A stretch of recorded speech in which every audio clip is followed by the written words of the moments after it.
कितना लगाया, F force लगाया। तो ये पूरा सिस्टम आगे की तरफ बढ़ेगा, यस आगे की तरफ बढ़ेगा। तो क्वेश्चन ये कहा गया है कि तीनों ये तो है सही, तो इस 4m के रेस्पेक्ट में 2m और m वाले ब्लॉक क्या रहे, रेस्ट पे रहे, रिलेटिव स्लिपिंग ना हो। और रिलेटिव स्लिपिंग तभी नहीं होगी कि जो इसका वेट होगा ऊपर कोई बैलेंस करने वाला होगा, नहीं तो इसका वेट भी नीचे आ रहा है और टेंशन भी नीचे आती है, तो खींच के नीचे आ जाएगा, ये तो खींच के नीचे आ जाएगा। तो इसको बैलेंस करने वाला कोई ना कोई अपवर्ड फोर्स होना चाहिए ना जी, कोई ना कोई अपवर्ड फोर्स होना चाहिए, that is static friction, that is static friction लगा रहेगा, क्योंकि इसके बीच में फ्रिक्शन कितना है, म्यू एन है, यस सर।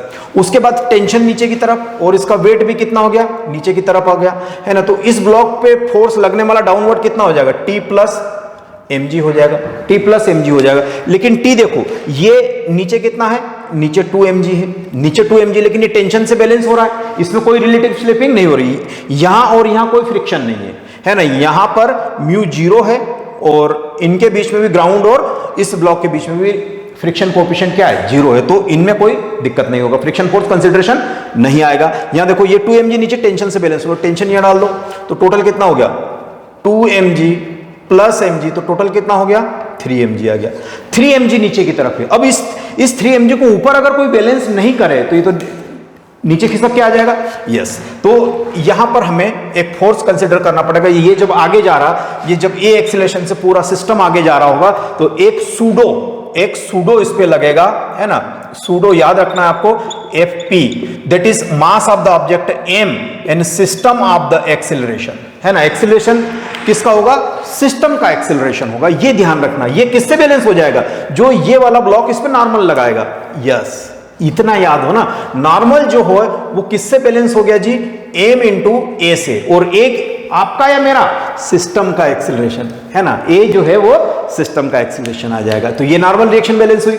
अच्छा, तो मैं यहां फ्रिक्शन को बैलेंस करने वाला हूं कि अपवर्ड फोर्स फ्रिक्शन वेट को क्या कर दे, बैलेंस कर दे। और वेट इन द सेंस कि वेट प्लस टेंशन दोनों, वेट प्लस टेंशन दोनों कितना, टेंशन प्लस वेट mg, तो Fs, और ये टेंशन कितना निकाला 2mg, तो ये 2mg plus mg equal to 3mg।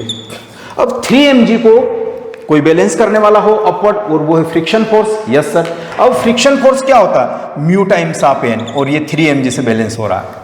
अब नॉर्मल रिएक्शन कौन प्रोवाइड कर रहा है, इसको आप प्रोवाइड कर रहे हैं या मैं प्रोवाइड कर रहा है, आप नहीं, ये ब्लॉक प्रोवाइड कर रहा है। और ये ब्लॉक कितनी प्रोवाइड कर रहा है, ये देखो m इंटू ए। तो नॉर्मल रिएक्शन को अगर मैं लिखूंगा तो m इंटू ए सिस्टम, है ना, ए सिस्टम इक्वल टू 3mg। अब फिर क्वेश्चन मार्क आ गया कि सिस्टम का एक्सीलरेशन कितना ले, तो सिस्टम अब तीनों क्या है, इक्विलिब्रियम में है, तीनों क्या है, मतलब इस 4m के रेस्पेक्ट में 2m और ये वाला m कितना, एक तो 4m और 2m, 6m और 1m, यानी 4m 2m और m, ये टोटल पूरे सिस्टम का मास इनटू ए सिस्टम। तो यहां से आपके पास ए सिस्टम कितना आ जाएगा बताओ, ए सिस्टम आ जाएगा 1/4 2 6 और 1 7m। क्या ये वाली कहानी क्लियर है, ए की वैल्यू आपके पास कितनी आ चुकी है, ए की वैल्यू इतनी आ चुकी है। अब ये ए सिस्टम की वैल्यू यहां डाल दीजिए, है ना। ए सिस्टम की जो वैल्यू आ रही है आपके पास ये वाला ए में नॉर्मल, है ना, ये नॉर्मल की वैल्यू थी और म्यू बाहर बैठा हुआ था, mu equal to m into a. तो नॉर्मल यहां कौन प्रोवाइड कर रहा है, ये वाला प्रोवाइड कर रहा है, ठीक है। तो म्यू रहने दीजिए आप, इंटू m रहने दीजिए। ए सिस्टम कितना निकाला मैंने, f बाय, है ना, 7m, s equal to 3m into g।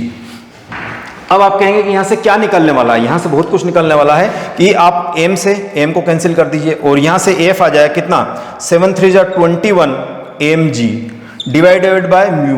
क्या यही आंसर होना चाहिए, यस। ये वो रिक्वायर्ड फोर्स है स्टूडेंट्स जो